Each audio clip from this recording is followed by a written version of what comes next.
I'm Taylor Rich of ITDP, and I use they/them pronouns. My colleagues have told you about how important walking is. Walkability is critical for health, for economic development, for social inclusion, and most of all for transportation. And today I'll tell you about how you can measure walkability in any city on Earth. Pedestrians First is a website, pedestriansfirst.itdp.org, with tools and information. In fact, it's a toolkit for talking about all of the things that matter for walkability. You can use Pedestrians First in many ways. It's flexible. If you're having trouble talking about or planning for walkability in your city, Pedestrians First is there to help. But it's just the beginning. Studying and planning for walkability is a big job that takes a lot of people working hard together. And it's context sensitive. Pedestrians First is as nuanced as a global tool can be, but this website is not enough for a city to do an entire walkability plan. It's just the beginning. This toolkit contains 4 different tools.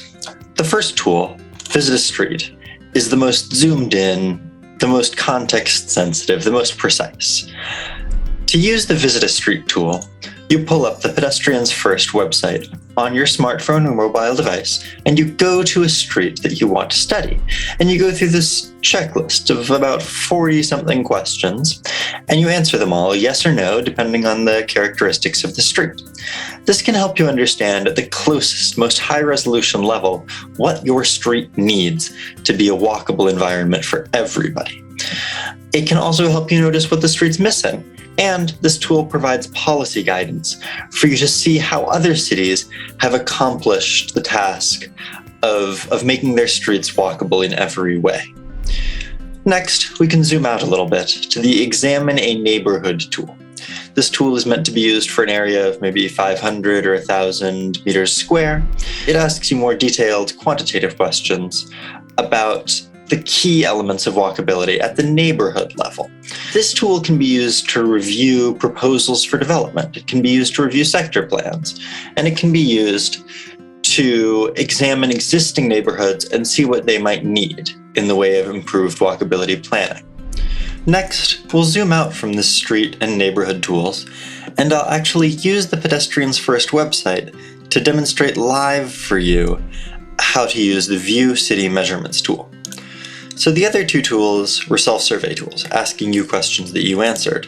But the View City Measurements tool is a pre-populated database containing data on every single city in the world above 500,000 people that's been pre-populated by ITDP's big data analysis algorithms.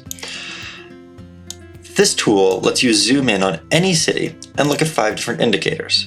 The first of these indicators, people near healthcare or people near services, tells you how many people live within a short walk of education and healthcare.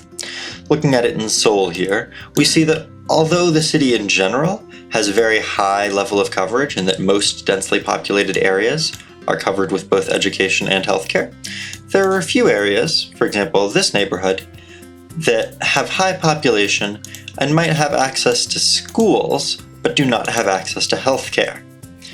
Another indicator, block density, is important because in neighborhoods with small blocks, people are usually able to walk directly from point A to point B without having to go out of their way.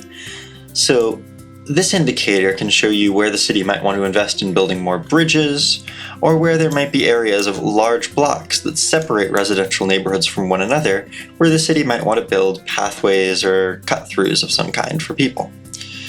Finally, the People Near Car-Free Places indicator tells you where people have reliable access to car-free streets, parks, or places, which are not only essential transportation infrastructure, but also key resources for the physical and mental health of babies, toddlers, and their caregivers.